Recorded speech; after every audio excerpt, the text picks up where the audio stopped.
No Ideias da Aldeia de hoje, eu vou conversar com Felipe Bandeira de Melo, psicólogo com mais de 30 anos de experiência, que trabalhou com a doutora Nise da Silveira, figura que revolucionou o tratamento psiquiátrico no Brasil. Felipe que está no Acre para ministrar um workshop, uma oficina para as unidades de saúde mental aqui de Rio Branco. Olá, Felipe, é um prazer recebê-lo aqui no Ideias da Aldeia. Muito prazer. Felipe, você é psicólogo, trabalha com a linha junguiana, né? E com vários ramos da psicologia. Deixa eu ver se eu consigo traduzir aqui alguns. Psicoterapia transpessoal, terapia de vidas passadas e também etnopsiquiatria. Queria que você falasse um pouquinho das diferenças desses ramos todos e o que eles significam no tratamento do paciente de saúde mental.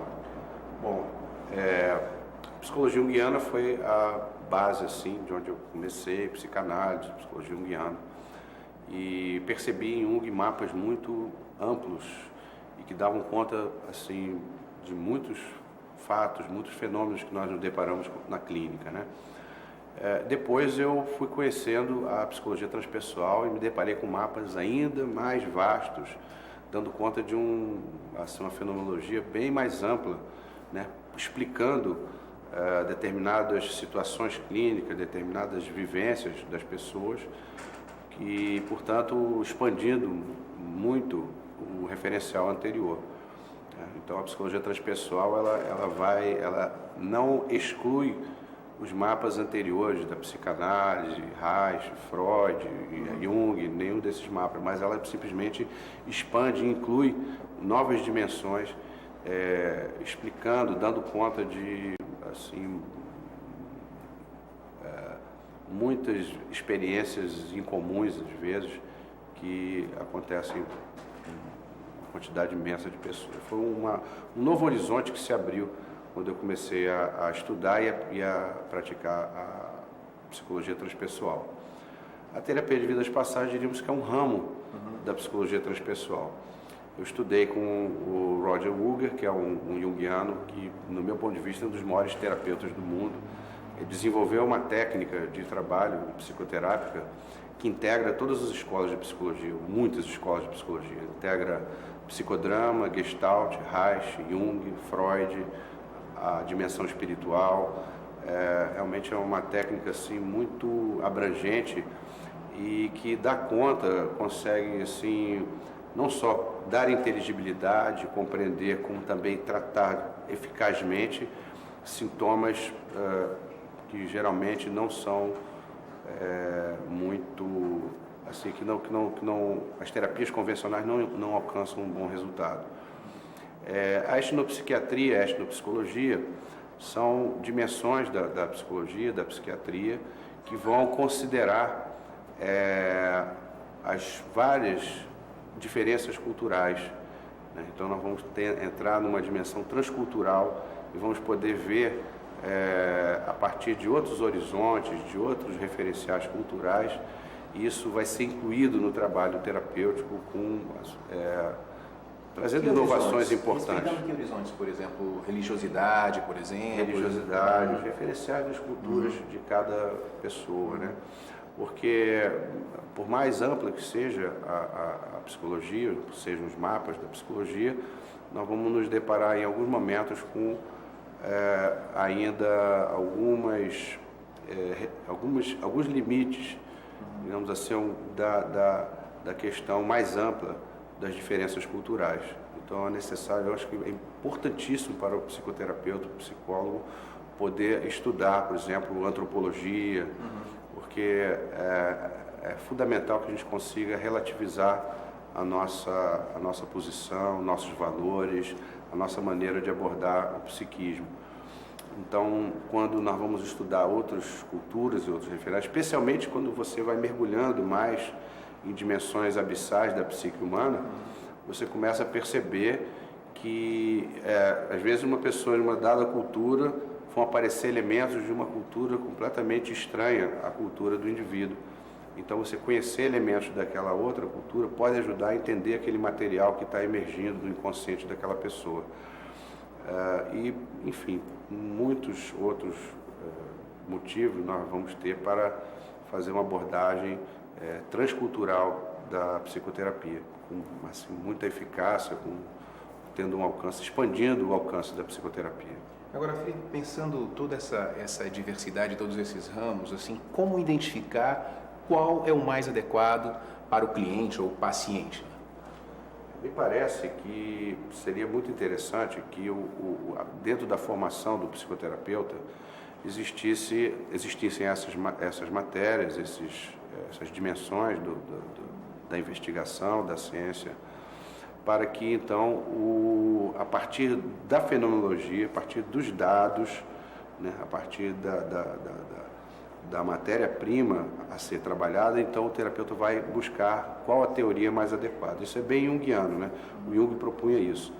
O Jung propunha que, a partir da situação clínica com a qual o terapeuta se defronta, então ele vai buscar a ferramenta mais apropriada a cuidar daquela situação clínica. Então, o próprio Jung trabalhava freudianamente, trabalhava adlerianamente, ou ele, então, introduz as suas próprias ferramentas para dar conta de determinadas dimensões da psique que as outras ferramentas não alcançavam. Quando a gente fala assim dessa diversidade toda, dessas diferenças que a modernidade também vai apresentando, mas os vértices ainda assim, a gente se resume ainda a Freud e Jung? Ah, não. Hoje a variedade é imensa, né? Existem múltiplas escolas de psicologia e podemos dizer assim, é muito interessante porque essas escolas, me parece que até hoje elas se comunicam muito pouco, né? Formam quase que igrejas assim separadas, né? E que não dialogam entre si.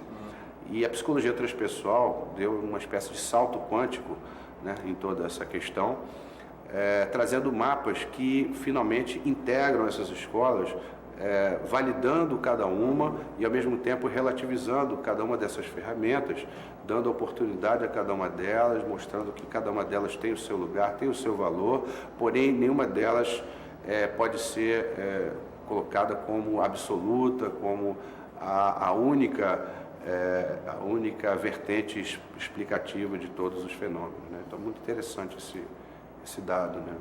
Queria falar um pouquinho do trabalho que você veio fazer no Acre, e aí antes da entrevista você me falava que vem no Acre já há muito tempo, apesar de ser carioca, acho que você já está no meio termo ali, acrioca, né? Acriano, talvez mais até do que carioca. Então, você está trabalhando no workshop aqui com as unidades de saúde mental e tal, já dá para fazer uma avaliação de como é que está o trabalho de saúde mental aqui no Acre? Eu não tive oportunidade de entrar em contato com ainda o trabalho que é realizado no Acre, né? Eu estou ministrando o curso, tenho percebido assim realmente um grande interesse, gostei muito do interesse das pessoas, o nível assim de procura, o nível de perguntas, as formulações, as inquietações das pessoas, né? Muito, assim, bastante profundas, e estou, assim, muito feliz de estar podendo contribuir, dar minha contribuição para que as pessoas possam ter algumas ideias, alguns elementos que me parecem são bastante originais, porque alguns elementos com os quais eu trabalho, mesmo lá no Rio, mesmo em outros lugares, assim, não são elementos comuns. Eu trabalho muito com ferramentas que ainda não estão muito dentro da academia. O próprio trabalho da doutora Anise me espanta muito de observar que muito poucas universidades se interessam de estudar a obra dela, que é uma obra absolutamente universal e inquestionável a contribuição dela, né? E, infelizmente, ela não é muito estudada nem nas universidades de psicologia, nem na graduação, nem na pós-graduação, que é uma pena. A psicologia transpessoal também, onde eu encontrei algumas das melhores ferramentas clínicas nesses mais de 30 anos de trabalho. E ainda há uma certa lentidão, né, na academia de absorver esses novos mapas, esses novos continentes, né?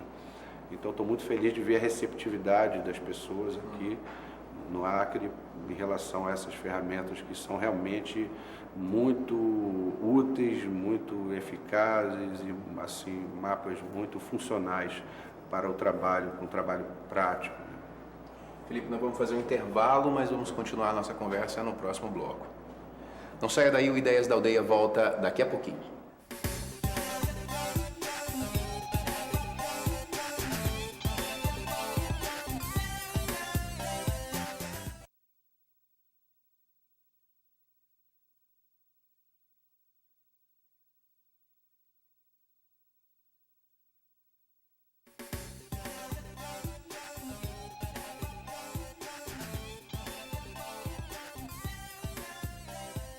Estamos de volta. Hoje o Ideias da Aldeia, que está sendo gravado aqui na Usina de Artes, no espaço Chico da Silva, na Galeria Chico da Silva, e eu estou conversando com o psicólogo Felipe Bandeira de Mello.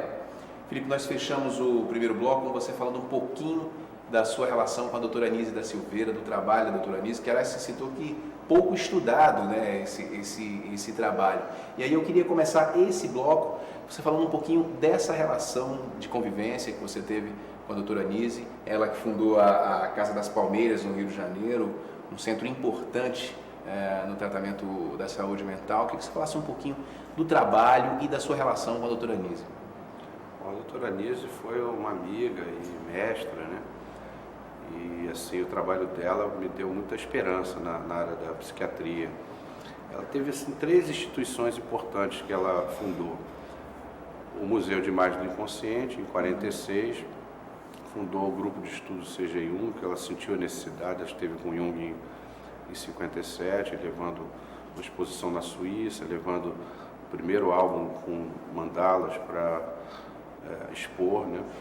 O comentário de Jung foi muito interessante porque ele sentiu um diferencial entre as pinturas de Engenho de Dentro, do Museu de Imagem do Inconsciente, e as pinturas internos de outros lugares do mundo. E um comentário interessante que ele fez foi assim, que parece que essas pessoas estão pintando num lugar onde aqueles que cuidam dessas pessoas não têm medo do inconsciente.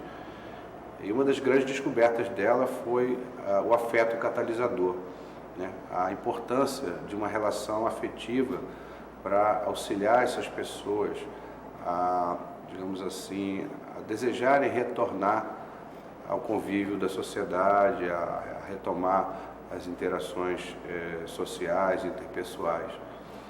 E a doutora Anísia, finalmente, a Casa das Palmeiras, que eu considero assim uma das obras mais revolucionárias dela, porque ali numa instituição onde ela tinha uma autonomia plena, ela então desenvolveu o seu trabalho de uma maneira completa. Então a Casa das Palmeiras, ela montou uma instituição com todos os ingredientes que ela percebeu que realmente constituía um diferencial absolutamente decisivo para o tratamento dessas pessoas. A casa tem características assim muito únicas, né? A porta está sempre aberta, quer dizer, as pessoas, é respeitado o direito de ir e vir das pessoas, todos estão de roupa, né? Ela não queria que as pessoas usassem roupa branca para que não evocasse aqueles indivíduos que tiveram uma experiência de internação, toda aquela vivência de exclusão, aquela vivência de hospitalar, né?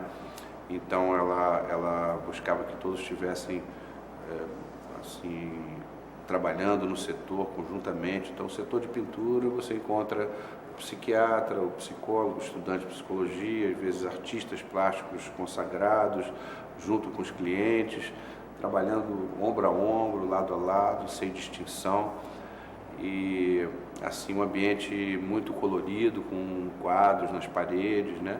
Um ambiente bastante acolhedor.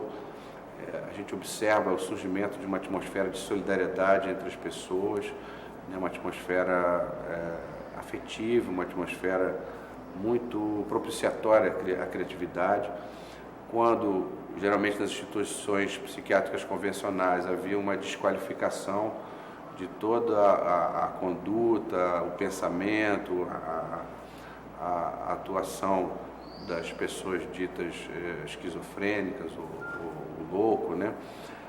Na Casa das Palmeiras, as pessoas são convidadas a expressar-se pelas imagens, pelas atividades expressivas, atividades não verbais, também através da palavra, né? Então há todo um ambiente de convite a que a pessoa possa dar forma ao seu mundo interior. Não tem aquele cenário de hospital, né? Totalmente diferente. Pois é, ela rompeu com técnicas muito agressivas, né? Lobotomia, choque, assim. Isso deve ter enfrentado muita resistência. Sim, com certeza. E até o sucesso que ela teve no museu, porque o museu foi visitado por psiquiatras do mundo inteiro, psiquiatras consagrados, tanto de uma linha mais ortodoxa, como Henri, como Ronald Lang, um dos fundadores da antipsiquiatria, né? O museu foi muito visitado por assim, grandes nomes da psiquiatria de várias escolas. E ela teve, assim, encontrou muita resistência ao trabalho dela pelo caráter de inovação, né? Ela sempre foi uma pessoa muito inovadora. E, a princípio, ela encontrou até maior penetração, maior receptividade no meio artístico, em pessoas que não eram diretamente ligadas à área da saúde, né? Mas, pouco a pouco, ela foi encontrando realmente a repercussão dela foi inegável, porque os resultados do trabalho acabaram se impondo, né? E, de alguma maneira, ela é uma pessoa que foi consagrada o seu trabalho, a própria vida dela foi uma vida muito exemplar de dedicação a esse trabalho também, né? E a Casa das Palmeiras é um modelo, uma experiência piloto, uma casa pequena, né? Mas uma experiência piloto que merece ser propagada, merece ser implementada em outros lugares, essa mesma filosofia, esse mesmo perfil de atendimento, de trabalho, né? E a importância da arte nesse trabalho? Ela resultou, inclusive, no Museu da Imagem do Inconsciente, uma referência importante, trabalhos incríveis, assim. Qual a importância da arte nesse tratamento? Eu sei que, no caso da Tolanice, isso nunca foi, assim, o fim, né? Sempre foi meio que o meio, né? Mas qual a importância no tratamento da utilização, por exemplo, de técnicas artísticas? As técnicas artísticas são utilizadas muito amplamente no seu trabalho. O propósito não é a descoberta de artistas, o propósito é dar forma ao inconsciente, dar forma às emoções. Há uma confiança nas forças autocurativas do inconsciente, na capacidade de, uma vez existindo um ambiente propiciatório, na capacidade de restauração da ordem e da saúde vindo de dentro para fora dessas pessoas, desde que os métodos não atropelem, digamos assim, essa capacidade de autocura que existe na psique humana. Por outro lado, a descoberta de obras de grande valor artístico, atestada por críticos de arte consagrados, não por ela, que não era uma crítica de arte, ela sempre se colocou como uma psiquiatra, mas Ferreira Goulart, Mário Pedrosa, críticos de arte assim, que atestaram a qualidade artística das pinturas, da produção plástica feita no museu e também na Casa das Palmeiras. Nós vamos ter assim, pessoas que se notabilizaram pelo seu trabalho. Traz um dado muito inquietante, um dado clínico, um dado psiquiátrico muito interessante, que é uma evidência de que pessoas que estavam internadas há anos, né? No caso do Emílio, 23 anos de internação, Rafael, internado desde os 15 anos, pessoas assim com uma longa história de internação, casos já dados como perdidos, subitamente se percebe o grau de criatividade dessas pessoas, a riqueza do mundo interior dessas pessoas tão discriminadas e consideradas como incapacitados, digamos assim, para o convívio social. E então existe uma ideia muito interessante que o Jung falava e que ela citava bastante, que nós geralmente vemos a miséria da mente e daquela pessoa na sua face voltada para o nosso mundo cotidiano, para a nossa sociedade, mas não vemos as riquezas da psique que estão voltadas para o outro lado, como se fosse a face oculta da lua, né? E que no trabalho aparece. Nós observamos a riqueza da mente humana que fica expressa, fica estampada, fica materializada nas obras. E isso, obviamente, é um dado psiquiátrico muito importante, porque mostra que com pouco estímulo, com mínimas condições, essas pessoas são capazes de uma produção muito rica e são capazes também de uma recuperação bastante surpreendente em relação à situação quando você aplica os métodos convencionais. Isso realmente é um dado psiquiátrico muito revolucionário. É muito legal também saber, porque eu sei que o pessoal da coordenação aqui do trabalho, da oficina, do workshop, falava que a sua vinda aqui foi proporcionada através de um projeto do Fundo Municipal de Cultura, envolvendo parcerias importantes aí com a APASAMA. De certa forma está difundindo esse trabalho aqui, né? Tem muita gente que pode absorver aqui, o pessoal do CAPES, o pessoal da desintoxicação, comunidades terapêuticas, Dom Bosco, Osmar, quer dizer, é muito legal saber que esse trabalho, que essas técnicas estão vencendo fronteiras, né?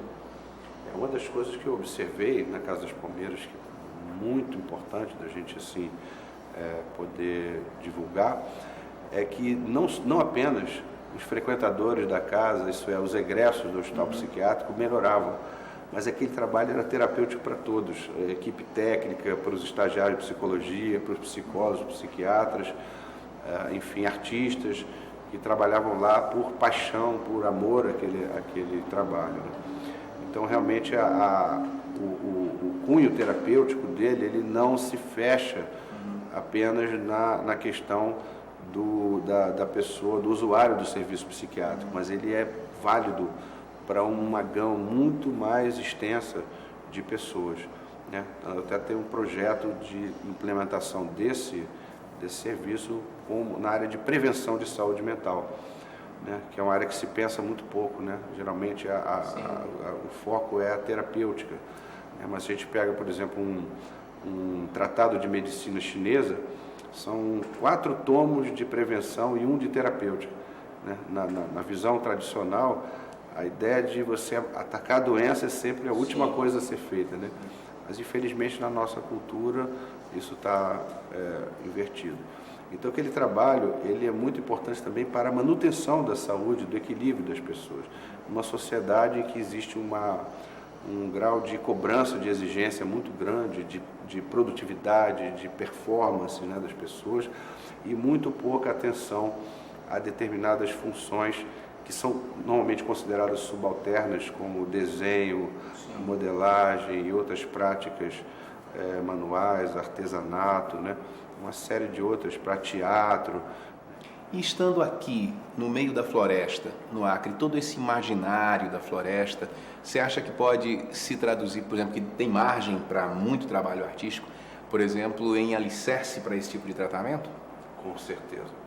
Uma das coisas assim que me entusiasmou muito de vir trazer esse serviço, estou muito feliz de estar tendo essa oportunidade de trazer esse trabalho, todo esse arcabouço teórico aqui para o Acre, é porque eu estou assim, até por já estar vindo ao Acre há muitos anos, eu tenho muita felicidade de ver assim, a riqueza do mundo interno da população dessa terra maravilhosa, que eu amo muito.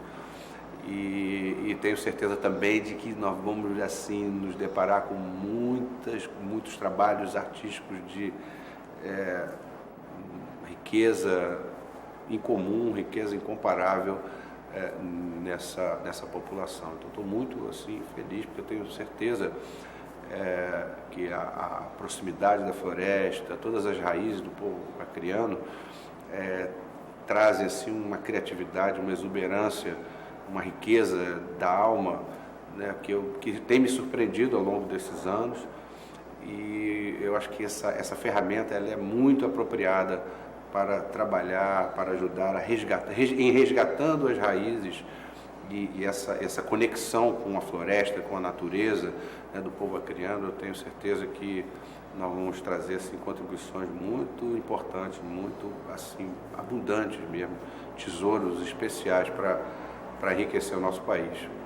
Felipe, eu queria agradecer muito a sua participação aqui no Ideias da Aldeia, parabenizando pelo trabalho também. Eu agradeço muito essa oportunidade para você, agradeço muito ao Fabiano o convite e a todas as pessoas que estão lá fazendo o curso, e estou assim, muito carinho por esse grupo, que pessoas muito assim, especiais mesmo. Obrigado mais uma vez. O Ideias da Aldeia de hoje fica por aqui. Obrigado e até a próxima.